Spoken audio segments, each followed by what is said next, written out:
Assalamualaikum warahmatullahi wabarakatuh. Sebelumnya perkenalkan nama saya Aziza Halwa dan rekan saya Muhammad Pujangga Alfareza.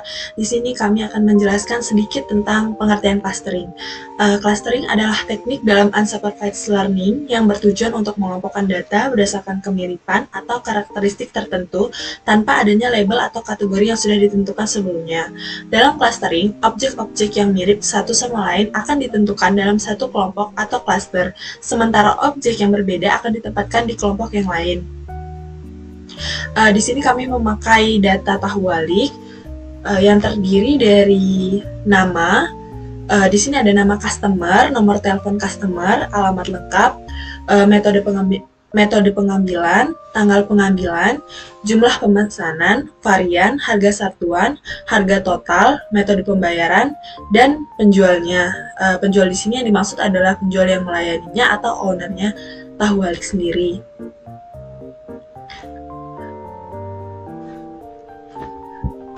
Kemudian di sini ada kode yang digunakan untuk mount atau menghubungkan Google Drive ke Google Colab agar kita dapat mengakses file yang ada di Google Drive. Pada gambar terlihat bahwa Google Drive sudah termount sebelumnya.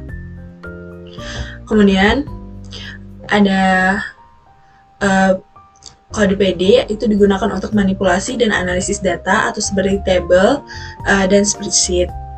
PLT digunakan untuk membuat plot dan visualisasi data. NP digunakan untuk operasi matematika dan array multidimensi. Standar scalar digunakan untuk melakukan normalisasi data atau mengubah data agar berada pada skala yang sama. Silhouette score dan silhouette sample digunakan untuk mengukur kualitas pengelompokan dalam algoritma clustering. K-means di algoritma clustering yang digunakan untuk mengelompokkan data ke dalam K-kelompok berdasarkan kemiripan.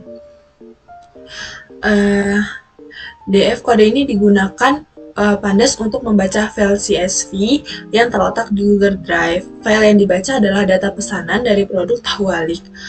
Fungsi head itu menampilkan fungsi head yang di bagian sini itu berfungsi untuk menampilkan 5 baris pertama dari data yang telah dibaca.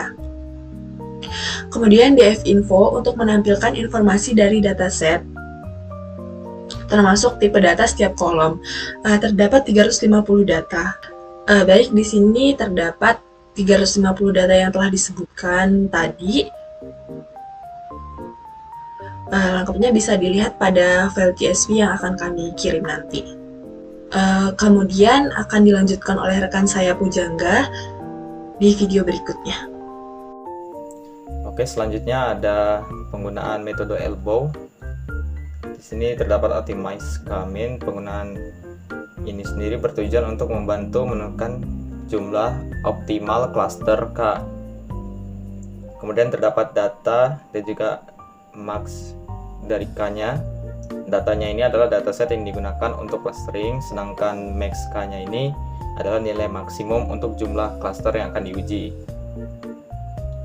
Kemudian di sini terdapat rumus untuk K-nya, yaitu looping. Loopingnya ini hanya satu kali. Dalam setiap iterasi, kami dianalisis dengan nilai n cluster sama dengan K. Setelah itu, model K-means dilatih menggunakan K-means fit data. Jadi nilai K-means-nya ini disamakan dengan nilai data. Dan ada nilai inersia, yaitu yang menunjukkan seberapa baik model clustering, ditambahkan ke list inersia. Kemudian bagian bawahnya adalah untuk memvisualisasi plot tersebut. Memvisualisasikannya menggunakan sebuah figur yang dibuat dengan ukuran 10 kali 5. Grafik dibuat dengan memplot means di sumbu X dan inersia. Di sumbu Y menggunakan garis dan titik, dilamakan dengan simbol minus dan juga O. Kemudian di sini ada X labelnya. Untuk bagian bawah itu namanya number of cluster, sedangkan bagian yang Y-nya, bagian sebelah kiri, kita namakan inersia. Setelah itu kita plotkan.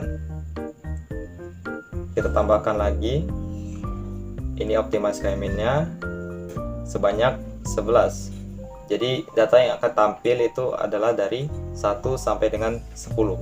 Jika kita lihat plotnya di sini, ini adalah fungsi elbow. Jadi di sini kita melihat fungsi sikunya.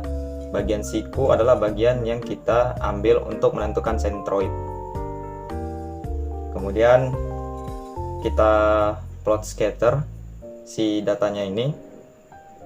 Dari data kita, di sini saya memplotkan untuk kolom 5 dan juga kolom 7. Kolom 5 ini adalah jumlah pesanan dan kolom 7 adalah harga satuan. Untuk plotnya kita namakan klaster pesanan. Kemudian X labelnya kita namakan jumlah pesanan, Y labelnya kita namakan harga satuan. Kemudian kita show, maka akan tampil seperti ini. Titik-titik biru yang belum ada centroidnya.